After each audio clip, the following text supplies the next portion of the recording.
everyone has noticed something I have discovered. And no, not yet talking about the tunnels. That'll be tomorrow. Calm down. So, Callum's clickbaited you all yet again. I wanted to talk about a different kind of noticing, which is noticing that this place we live in is kind of crap, like really bad. And is that place England? Yeah, I mean, we've been talking about this fairly regularly in the sense of like, hey, this place kind of sucks. Here's why. And we usually point to the immigration data being the foremost cost of the massive increase in housing and rent, which means you don't open businesses and there's a death cycle going on there, which does suck. But one thing I noticed is that Aaron Bastani, huge fan of the channel, I'm sure. I think he might be. Really? He's commented on a number of our videos before on Twitter and tagged us in it. Oh, hello, Aaron. Oftentimes responding, but I think he's a secret fan. And I'd like to join him, I think. We can finally, shake hands on something. Yeah. Because what seems to have happened is that the author of Fully Automated Luxury Space Communism over there has realized, or at least agreed with us, that, yeah, most places in the country are kind of crap and getting worse very fast. So he says here, this is Waterlooville in Hampshire. My wife's friend took this video and was kind enough to let me share it. While politicians and the London media live in a parallel universe, this is the reality for much of the UK. Economic malaise and high streets that look like a zombie film. Nothing to disagree with there. This video speaks for itself. It is awful and far too much like most high streets in most towns you go into these days. There are some that are nice, but this is quite common. I mean, the only shop there is a charity shop. The rest of them are just closed. Yeah. I mean, there's benches and a nice cannon and something to be set up to. There is a person there somewhere. There's a human? Get them! Anyway. Probably high on crack. 2 more humans. Look, it's like artifacts of an ancient era. It's like if you find a lost city of the desert, there's some bits that are still recognizable, but the rest of it's just a hollowed out shell. Yeah, and this is video evidence. This is people filming where they are, and this does seem to be true that it's up and down the country in pretty much every town. Like we've mentioned before, what is it? Turd Towns, which is a very weird YouTube channel. Is that where Indians are moving to? No, it's a chap that travels town to town and rates them, which is a really niche thing to do. Like how many people are watching your review of their singular town? Does it have to do with the top 50 and worst 50 places to live in the UK? And no, he just jumps from which one to tell you what it's about. But the weird theme he found... You never know what you're going to get. Well, you do, because that's the thing. The theme he found is that they're all like this. Every single town in the country has experienced the same thing. And it's nice to know we're all in the same boat, I suppose, except from London, of course, which is where all the money is. I mean, I think there's a few accounts that do that. There's one, I can't remember the name of it, but there's an account that goes, I don't think it's Turd Town, it might be a different one. There's one that goes around cities across places like in the north, around Stoke and in the Midlands, just saying like, this was a historic city centre, this used to look like this, now let's take a look at this. How did this happen? Hi folks, just would like to invite you to come and watch our latest episode of Epochs, where Bo and I have been talking about the terrible and incompetent and deeply, deeply evil King John. Now, you might be thinking, well, hang on a second, hasn't this been a bit overblown? No, this has not been overblown.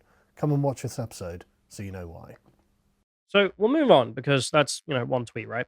But he did this as well, where he tweeted out, "We need to rebuild local news. So much local reporting is just repeating what the council administration press release says.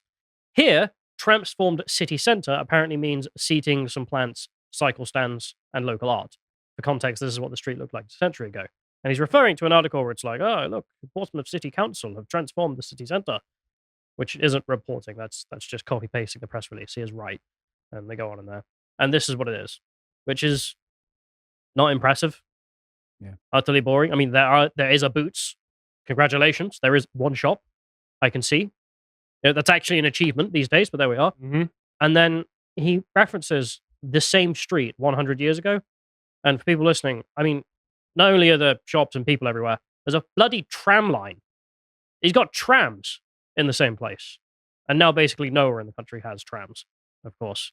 Manchester does. The last one. Manchester does, and as much as you can complain about with Manchester, and even the trams themselves, because of how busy they can get during rush hour periods, it's actually a really good form of public transportation for getting around a large city. Clearly popular. Like you need to go like half a mile across the city. That could take who knows how long to walk, or you could get a tram and be there in 5 minutes. So in spirit, I'm very like, this is a weird crossover where I very much agree with Mr. Bastani here. And spoiler alert, I think it might have something to do with him having a kid, because he also did write this at the same time, where he's talking about the fact that now he's had a child, housing, childcare is so much more important to him, and he looks at it in the context of what will be left after him, which is quite interesting, because he looks at his grandmother and her lifetime, what changed, and it went from the British Empire ruling the world to now being the rump state that it is. And then he was thinking, okay, well, if my kid lives as long as my grandmother, what the hell is she going to be living in exactly? And I don't think he really gets to the root of the problem with the housing. Obviously, the demand side, demonstrable. So whatever, that's for another day. To be fair, he's made some mentions of needing to curb immigration, but he's still not gone the whole hog there. Yeah, I mean, it's the only thing that would solve the housing crisis. You literally can't build enough houses. It's just not going to happen. So I mean, frequently you get people, especially who engage in cultural criticism, starting from the idea that the status quo is the worst thing ever. The point is what kind of solutions they have. Yeah. It's one thing to say, okay, this thing doesn't work. In some cases, it is impressive and it is an achievement, as you say.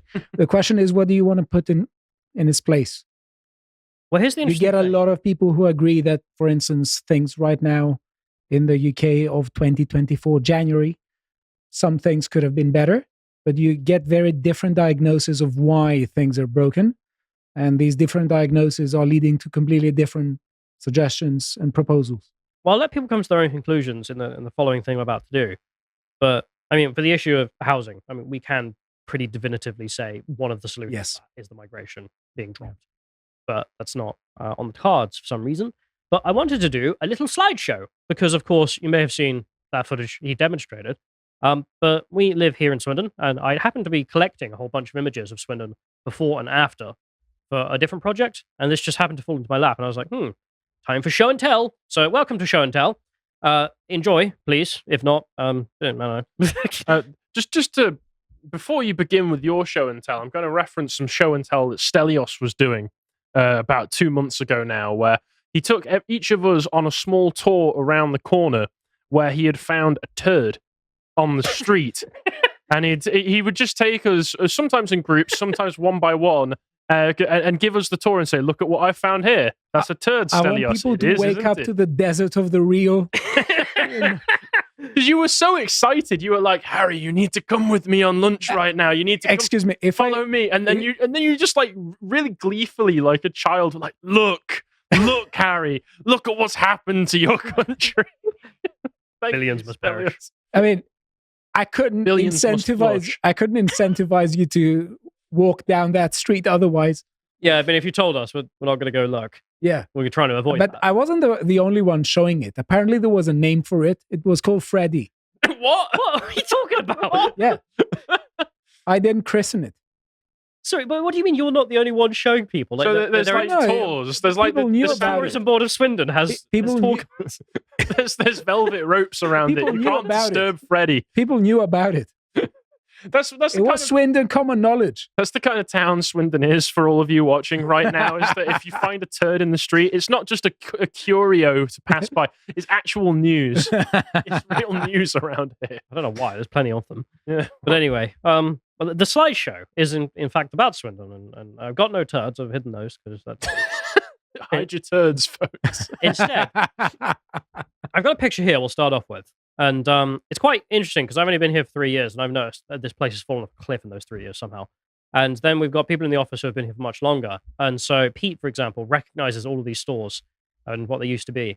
And this is a very typical street where there's, as you can see, a cafe, a snooker club, a corner shop, some other crap, you know.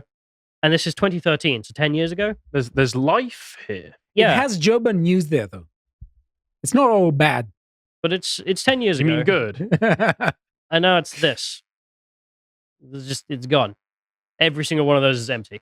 Quite a remarkable change. Is this down that big main high street? Yeah, I don't know if you recognize it. Freddy was opposite. I do recognize Freddy was opposite that. You can see at the job and news. You can see at the bottom there as well. There used to be a train station shop. You could buy little miniature trains, and they got turned into a nightclub. And then, oh wait a second, I do recognize 3 days later, got closed down. Yeah, this is opposite Freddy. No, it actually is. No, I think you're right. Oh God, I know who did Freddy now.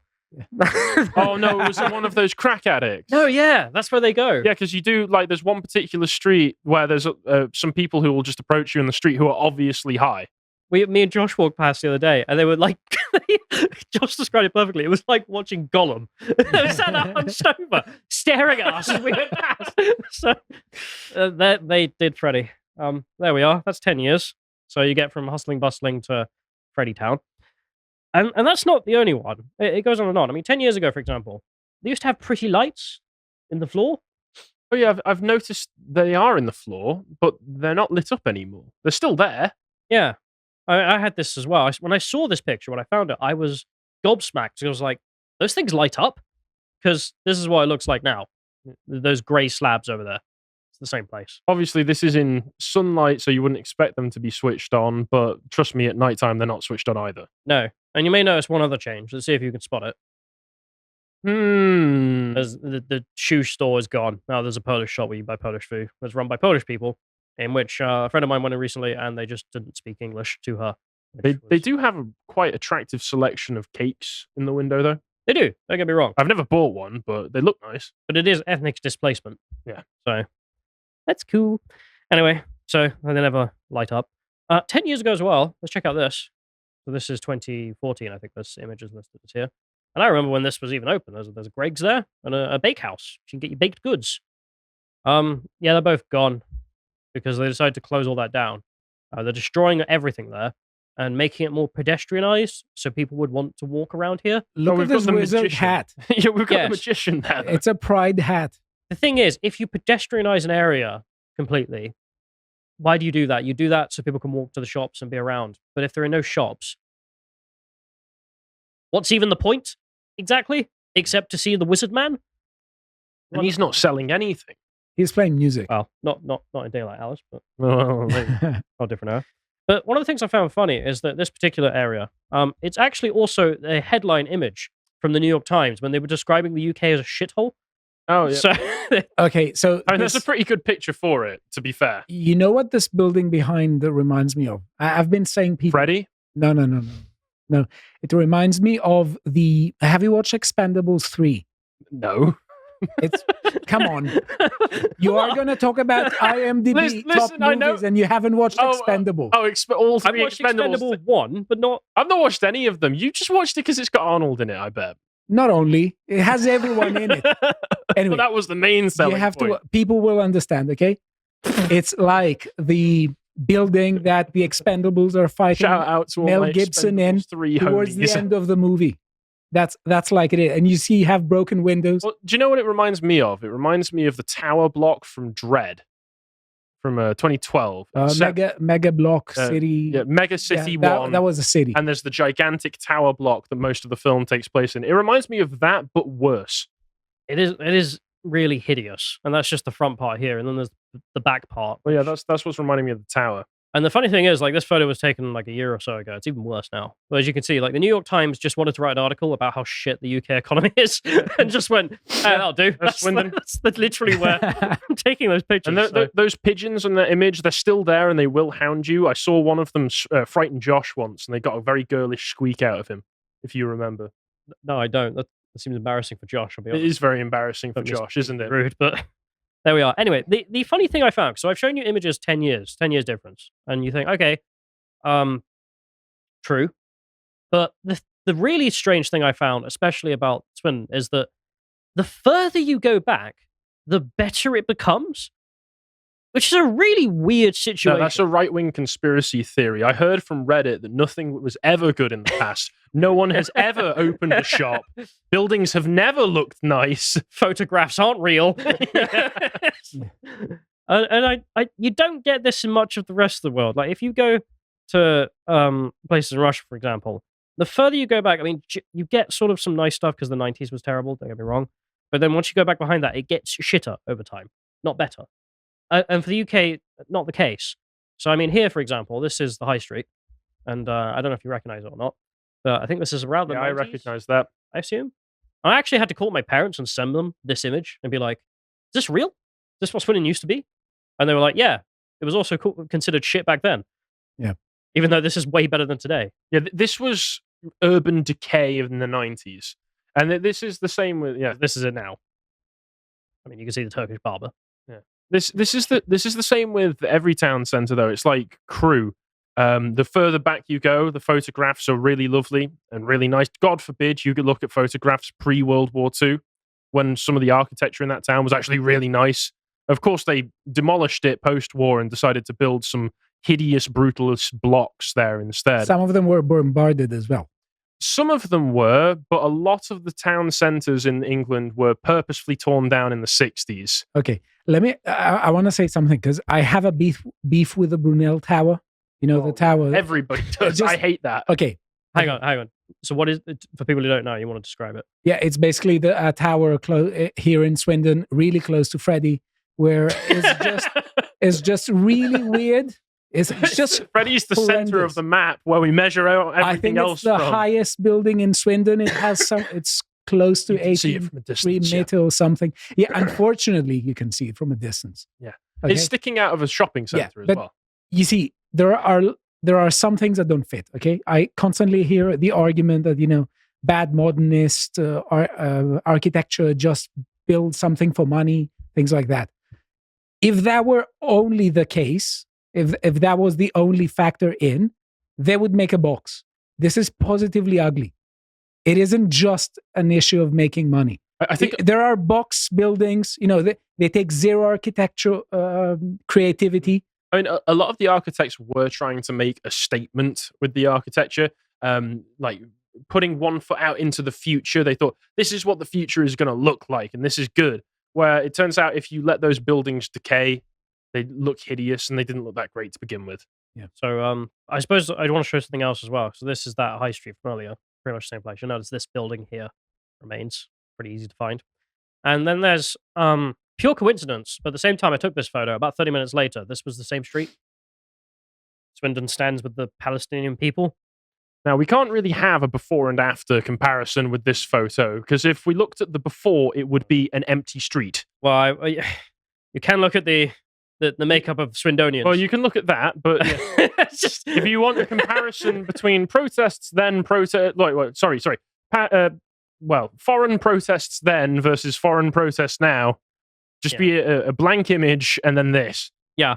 Let's do a game, shall we? So let's do before and now in the other order. Oh, I think John's loading up your tower, so we can all bitch about it some more. Oh yeah. Yes. There we are. It's just incomprehensible. That's the blurriest photo. Yeah, I don't know where did you get that from? Can you get a better photo, John? No, I like it. I'll keep it there. John's looking at me like, fucking all right, well, we'll leave that there. We won't bitch about the tower anymore. We'll move on. But let's do the reverse, shall we? So this, if you zoom out. That was some bricks. This is now. So this is a place that exists now. And this is where you find the crack addicts. Yeah, those police actually aren't normally there. It was just because it was a game day, so they happen to be out. So you can see there the African food to the left of you, a closed down bar, a closed down pub, and then a series of closed down streets and one kebab house. Callum, if you were to give a Turkish bar, if you were to give a rough figure, how many customers would you say that African restaurant normally gets every day? Legal or illegal customers? Just how many people do you typically see going in there and buying food? In a round number, rounded to the nearest number. Mm-hmm. Yeah. 0. Yeah. Also note the blacked out windows. Do you see the liquid substance there? I hope it's water. That is water, thankfully, this time round. Okay. But anyway, at least there's a nice tree. So if we do this in reverse, so that's now. This is before. This is 1950s. That same street, same area. You can recognize it by the architecture if you measure these buildings to the left and right there. You may notice it's kind of bustling. There's obviously shops everywhere, and it's quite nice. But the thing is, and I was mentioning, it gets better the further you go back. Because now we're going to go back to the 1920s. There's a goddamn tram line. I didn't even know there were trams in Swindon. Why did we decide to get rid of tram lines in local towns and cities for the most part? Because they're genuinely a really good form of public transport in my experience. Yeah. I don't know what they make a lot of sense, and they also run on time for the most part, unlike most other forms of public transport in this country. I think motor buses went to replace them, and then they just kind of didn't work as well. So there we are. But you know why I think these eras were better for Swindon? Anything pre 75, 76. railways. No, because 75, 76 was when the Brunel Tower was erected. Oh, okay. Okay, and from that point onwards, a curse was placed upon Swindon. It was. Evil was. architects are drawn to its might to ruin the place further. But anyway, let's do some more of that, shall we? Let's look at the train station before. Very nice. That used to be the Swindon train station, which, for a place that's known for its trains, kind of cool. It looks all right. This is it now, same place. And I can't get the monstrosity that is this building in frame and make it make sense. Note a lot of the boarded windows. Every single one of those rooms seems to have been abandoned. See, it's the same in Crewe. In Crewe, we are obviously a railway town, and we have, for some reason, a gigantic office block monstrosity right next to the train station, which also has all of the windows boarded up and seems to have been mostly abandoned. Maybe on the first floor, there's one struggling business hanging on in there. Guy selling sandwiches to no one. Yeah, to the rats. I think there is a sandwich stall that operates outside of the building, and that's the most industry you get there. But it's remarkably similar. But anyway, I'll end this off with one that I think is the most striking, which, to make Bastani's point real, is this is the park in Swindon, which was set up by the Great Western Railway in the railway village. And, I mean, look at it. Look at all the flowers, the little gazebo over there, the water features. There was actually a section for botanical flowers and fauna as well, which I can't show you just because it would take too much time. But there we are. What is it now? Well, if you can go on Google Maps, this is it. It's just a field. Fuck all. There's nothing. No, nothing burger. And what's hilarious is if you go up to the entrance, I don't know if this will work or not. The entrance is over there. You can actually walk up right now, and there's like a little sign on there showing you where I took this picture. So you can see what's changed, and now it's a nothing. I like that they don't have a name for the park. There's just somebody. It's like, welcome left the hoodie. the park. Welcome to the park. Great Western Railway has been loved. Yeah, there's a. You better enjoy yourself, citizen. Not to draw another parallel, but there is another parallel, which was that Crewe was also mostly built by the London and North Western Railway. As a town, why is it that railway companies build better towns than the government? Yeah. But, I mean, you're not wrong to bring up Crewe either, because my point being that Bastani's right. I mean, this is all over the country. So there we are. I mean, that's that. I'll end this off because we did happen to find a propaganda film before we finish this. So if we can get back to the links real quick, I'll just talk about it, which is that Honda used to have a plant in Swindon, and for some bloody reason, they made a propaganda movie about how wonderful Swindon was back in the day, and it's really creepy and eerie. So we have shit posted on it. A bit. Oh, that didn't age. Yeah, so there's someone working for Honda there at Honda CG4 thinks that it's heaven. Okay, so we're gonna play a shit post version. I don't know if you'll be able to tell at which point the North Korean music kicks in, but enjoy, I suppose. Let's play this. There is a place where people enjoy more comfortable surroundings. A place of elegance and refinement for today's executive. Oh, real subtle. You can tell.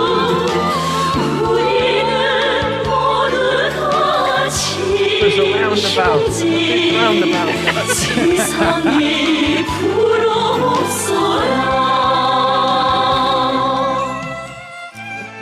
Even the birds talk English.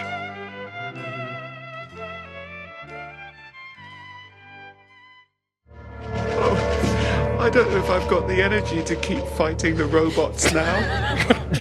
That's us before we come to work. I love, even in the big wide landscape shot that they had of Swindon for the propaganda, there it is. You could see it looming. Yeah, Brunel Tower. The evil emanating through the lens. There we are. Mr. Pastani, we're in agreement. I think most of the country's in agreement now. Everyone has noticed just how it's doomed. If you appreciated that episode from the podcast of the Lotus Eaters, you can go to lotuseaters.com to get access to all the premium content that's on the site, such as the Lads Hours, this one on Golden Penis Syndrome. If you'd like to find out what else is being put out, you can follow on Twitter at lotuseaters_com on Twitter. Thank you and goodbye.